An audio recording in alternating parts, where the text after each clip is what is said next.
السلام علیکم ورحمۃ اللہ وبرکاتہ۔ الحمدللہ والصلاۃ والسلام علی رسول اللہ وعلی آلہ وصحبہ اجمعین، اما بعد۔ میرے بھائیوں اور بہنیں، ہم سب جانتے ہیں ایک انسان کو موت کبھی بھی آ سکتی ہے۔ اللہ تعالیٰ نے قرآن میں فرمایا کل نفس ذائقۃ الموت، اور موت صرف ہماری ہی نہیں بلکہ ہمارے گھر میں کسی کی بھی کبھی بھی ہو سکتی ہے۔ ہم آج سے یہ پروگرام شروع کر رہے ہیں اور یہ پروگرام ہے آخری سفر، جنازہ ٹریننگ پروگرام۔ اس پروگرام میں ہم صرف تھیوری کے طور پر آپ کو بتائیں گے نہیں بلکہ پریکٹیکل طور پہ کر کے انشاءاللہ آپ کو ٹرین کریں گے جنازے کے سارے مرحلوں میں، سارے سٹیجز میں، کہ ہمیں حقیقت میں کیا کرنا چاہیے اور کیا نہیں کرنا چاہیے۔ میرے ساتھ ہمارے اسٹوڈیو کے بردر داؤد ہے۔ السلام علیکم۔ السلام ورحمۃ اللہ وبرکاتہ۔ داؤد بھائی نے والنٹیئر کیا ہے کہ میں پریکٹیکل طور پر ڈیمونسٹریٹ کر سکوں آپ کے سامنے کہ غسل کیسے دینا ہے، کفن کیسے پہنانا ہے۔ یہ پورا پروگرام ایک تھیوری پروگرام ہو سکتا تھا جس میں صرف میں بیٹھ کے بات کرتا اور بتاتا کہ ایسے ایسے غسل دینا ہے، لیکن شاید وہ بات اتنی سمجھ میں نہیں آئے گی جتنا کہ پریکٹیکل طور پر جب ہم سب دیکھیں گے کفن کیسے پہنانا ہے، ہم دیکھیں گے کہ تدفین میں کیسے کیا کیا غلطیاں لوگ کرتے ہیں، تو وہ چیز کے اندر باتیں اور اچھی طرح سے انشاءاللہ سمجھ میں آ سکتی ہے۔ اس بارے میں دوسری بات یہ ہے میرے بھائیوں میری بہنیں، یہ ایک بہت بڑے اجر کا ذریعہ ہے۔ اللہ کے رسول محمد صلی اللہ علیہ وسلم نے فرمایا من غسل میتا فسترہ، جو میت کو غسل دے اور اس کی پردہ پوشی کرے، سترہ اللہ من الذنوب، اللہ اس کے گناہوں کی پردہ پوشی کرے گا۔ ومن کفنہ، اور جو اسے کفن پہنائے، کساہ اللہ من السندس، اللہ اسے ریشم کا لباس پہنائے گا۔ میرے بھائیوں میری بہنیں، کتنی بڑی فضیلت ہے کہ اللہ اس کے عیبوں کو چھپائے گا، اس کے گناہوں کو چھپائے گا، اللہ اسے ریشم کا لباس پہنائے گا، یعنی کہ جنت کا لباس پہنائے گا۔ سبحان اللہ، کتنی بڑی فضیلت ہے۔ یہ حدیث ہم دیکھتے ہیں امام طبرانی نے معجم الکبیر میں جمع کیا ہے، سلسلہ حدیث صحیحہ میں تحقیق ہے کہ یہ حدیث حسن سند سے ہے۔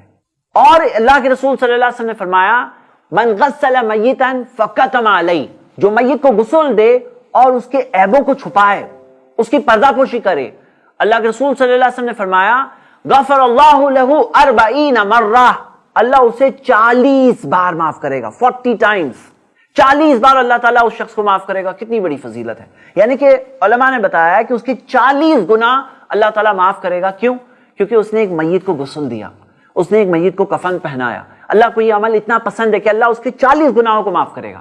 تو یہ کتنی بڑی فضیلتیں ہیں اور یہ اتنا بڑا اجر ہے جو ہمیں مل سکتا ہے۔ اور بہت سے لوگ سمجھتے ہیں کہ میت کو غسل دینا یہ بہت مشکل کام ہے، حالانکہ صحیح بات یہ ہے کہ یہ کوئی مشکل کام نہیں ہے۔ ہم سب غسل لیتے ہیں کہ نہیں لیتے ہیں؟ ہم سب غسل لیتے ہیں کہ نہیں لیتے ہیں؟ جو ہم غسل لیتے ہیں وہ غسل اور میت کے غسل میں بس تھوڑا سا ڈفرنس ہے، چند چیزیں فرق ہے جو میں آپ کو بتا دوں گا انشاءاللہ۔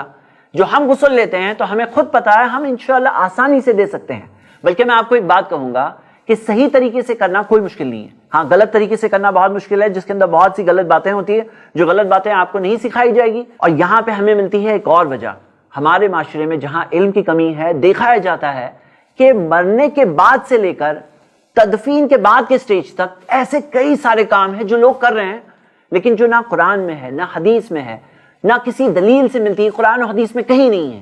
اور ہم دیکھتے ہیں کہ اللہ کے رسول محمد صلی اللہ علیہ وسلم نے فرمایا، صحیح بخاری کی حدیث ہے، من احدث فی امرنا ھذا ما لیس منہ فہو رد، جو اس دین میں کوئی ایسی چیز لائے گا جو ثابت حصے میں سے نہیں ہے، وہ چیز رد ہو جائے گی، وہ چیز ریجیکٹ ہو جائے گی۔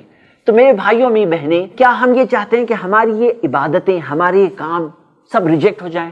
اور ہم دیکھتے ہیں کہ اس کے اندر ایک اور بڑی وجہ ہے۔ دیکھا یہ جاتا ہے کہ جب کسی کا انتقال ہوتا ہے تو لوگوں کے دلوں میں ایک بہت جذبہ پیدا ہو جاتا ہے، ایک عمل کا جذبہ۔ لیکن یاد رکھیے، جہاں کہیں عمل کا جذبہ آیا اور ساتھ میں اگر علم نہیں ہے ایک انسان کے پاس، رہنمائی نہیں ہے، تو لوگ ایسے کئی کام کریں گے جو کہیں قرآن و حدیث میں ثابت نہیں ہے، ایسی کئی چیزیں کرنے لگیں گے۔ جیسے میں آپ کو ایک مثال دیتا ہوں کہ اسلام نے یہ سکھایا کہ فطرت کی چیزوں میں سے ہے کہ ایک انسان اپنے جسم کے بالوں کو شیو کریں۔ آپ کو پتا ہے کہ زیر ناف کے بال، جو ناف کے نیچے والے علاقے کے جو پرائیویٹ پارٹس کے بال ہے، اسے شیو کرنا سکھایا گیا ہے۔ لیکن اللہ مستعان، اللہ کی پناہ، لوگ اس چیز پر جب ایک جذبے کے ساتھ آگے بڑھتے ہیں تو لوگ اپنے مرنے والوں کے بھی وہ بال شیو کرتے ہیں۔ حالانکہ آپ کو پتا ہے کہ صحیح مسلم کی واضح حدیث ہے، لا ينظر الرجل الى عورت الرجل، کوئی بھی مرد کے لیے جائز نہیں ہے، حلال نہیں ہے کہ وہ کسی اور مرد کے اس کے پرائیویٹ پارٹس کی طرف، یعنی کہ ناف سے لے کے گھٹنے کے علاقے کے اندر درمیان کا جو علاقہ ہے اس کی طرف دیکھے وَلَا الْمَرْأَةُ إِلَىٰ عَوْرَةِ الْمَرْأَةِ، نہ کسی عورت کے لیے جائز ہے کہ وہ کسی عورت کے پرائیویٹ پارٹس کی طرف دیکھے۔ اسلام نے تو پردہ پوشی سکھایا ہے کہ نہیں دیکھنا ہے۔ پھر کیا پردہ پوشی ہوئی؟ کیا آپ نے غور کیا؟ جو حدیثیں اجر کے تعلق سے، ثواب کے تعلق سے میں نے ابھی 2 منٹ پہلے پڑھی، وہ ساری حدیثوں کے اندر فَسَتَرَهُ، اس کی پردہ پوشی کرے، فَقَتَمَ عَلَيْهِ، اسے چھپائے، کیونکہ وہ جس کا انتقال ہوا وہ تو خود نہیں چھپا سکتے ہیں، اپنے آپ کو کور نہیں کر سکتے ہیں، اب ہمیں ہی چھپانا ہے۔ تو کیا ہم اس بات کا خیال رکھ رہے ہیں، یا جذبے کے اندر لوگ جب آگے بڑھتے ہیں تو کئی سارے ایسے کام کریں گے جو قرآن و حدیث سے کہیں ثابت نہیں ہے؟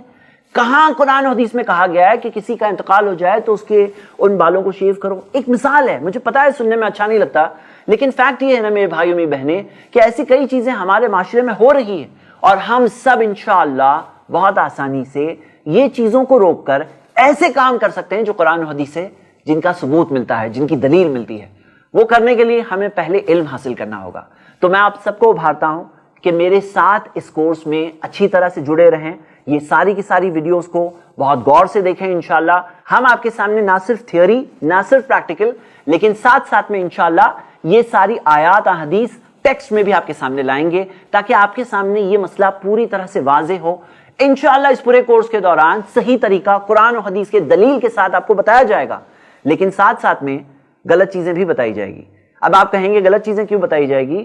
تو غلط چیزیں بتانے میں ہمارا مقصد یہ ہے کہ آپ کو صحیح کیا ہے وہ بھی پتا چلے اور غلط کیا ہے وہ بھی پتا چلے، کیونکہ ہوتا یہ ہے کہ جب ایک انسان کو غلط چیز نہیں پتا ہوتی ہے، پھر کوئی نہ کوئی ہوتا ہے ساتھ میں اور وہ بولتے ہیں ایسا کرو، یہ کر لو، وہ کر لو، تو لوگ کہتے ہیں کہ ارے ہمارے اس ٹریننگ پروگرام کے اندر ہمیں یہ تو سکھایا ہی نہیں گیا۔ اور کئی بار لوگ صحیح بات سننے کے باوجود پھر بھی غلط چیز کر بیٹھتے ہیں، اس لیے کر بیٹھتے ہیں کیونکہ انہیں یہ نہیں بتایا گیا تھا کہ وہ غلط چیز غلط ہے۔ تو ہم انشاءاللہ یہ پورے کورس کے دوران، یہ اس پورے پروگرام کے دوران تقریباً 100 غلط چیزیں دیکھنے والے ہیں، اور یہ 100 غلط چیزیں بتانے میں ہمارا صرف اتنا مقصد ہے تاکہ ہم وہ چیزوں کو چھوڑ کر وہ کام کیوں نہ کریں جو ثابت ہے۔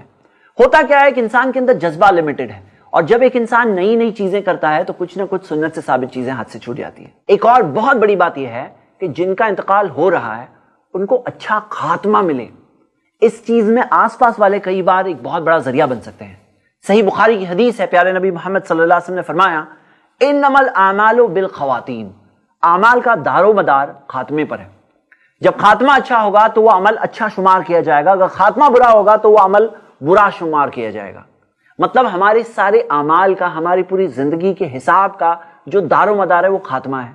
اور آپ دیکھیے صحیح مسلم میں حدیث ہے، پیارے نبی محمد صلی اللہ علیہ وسلم نے فرمایا لا یموتن احدکم الا ویحسن باللہ الظن، تم میں سے کوئی ہرگز نہ مرے سوائے کہ اس حال میں کہ وہ اللہ کے بارے میں ایک اچھا گمان لے کر جائے، اللہ کے بارے میں ایک اچھا گمان لے کر جائے، اس حال میں مرے ہو۔